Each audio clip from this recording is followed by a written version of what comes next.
দেখো ক্লাস 9-এর কোষে দেখি 15.1-এর 4-এর দাগের অঙ্কটা যে প্রতি বর্গ মিটারে 3.5 টাকা হিসাবে সমুদ্রে একটা বর্গাকার জমি আছে, সেটা চাষ করতে খরচা হয়েছে 1400 টাকা।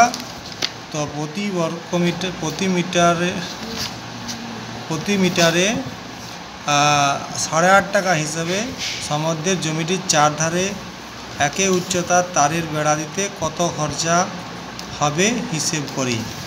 ওকে, দেখো তো আমরা করেছি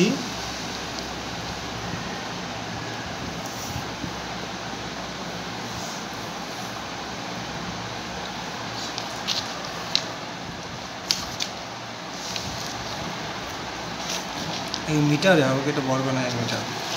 দেখো আমরা করেছি যে প্রতি বর্গ মিটার খরচ 3.5 টাকা, আর বর্গাকার জমি চাষ করতে মোট খরচা হয়েছে, বেড়া দিতে বর্গ মিটার নয় তো মিটার আছে, তো না বর্গ মিটার আছে।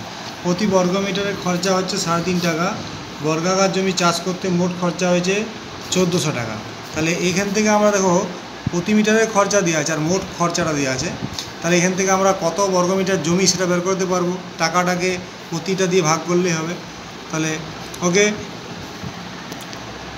তাহলে বর্গাকার জমি ক্ষেত্রফল পেয়ে গেছি 400 বর্গমিটার।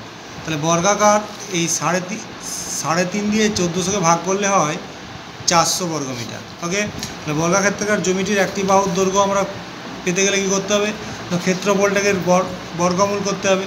তা 400 বর্গমূল হচ্ছে 20। তাহলে বর্গাকার জমিটির একটি বাহুর দৈর্ঘ্য পেয়ে গেলাম আমরা 20। এখান থেকে আমরা পরিসীমাও পেয়ে যাব। বর্গাকার জমির বা মাঠের পরিসীমা কী হয়, 4 গুণিত একটি বাহুর দৈর্ঘ্য। তাহলে 20 গুণিত 4 বা 4 গুণিত 20 সমান 80 মিটার হবে পরিসীমা যেহেতু, তাহলে মিটারে হবে। এরপরে বর্গাকার মাঠটির বেড়া দিতে 1 মিটারে খরচা হয়েছিল 8.5 টাকা।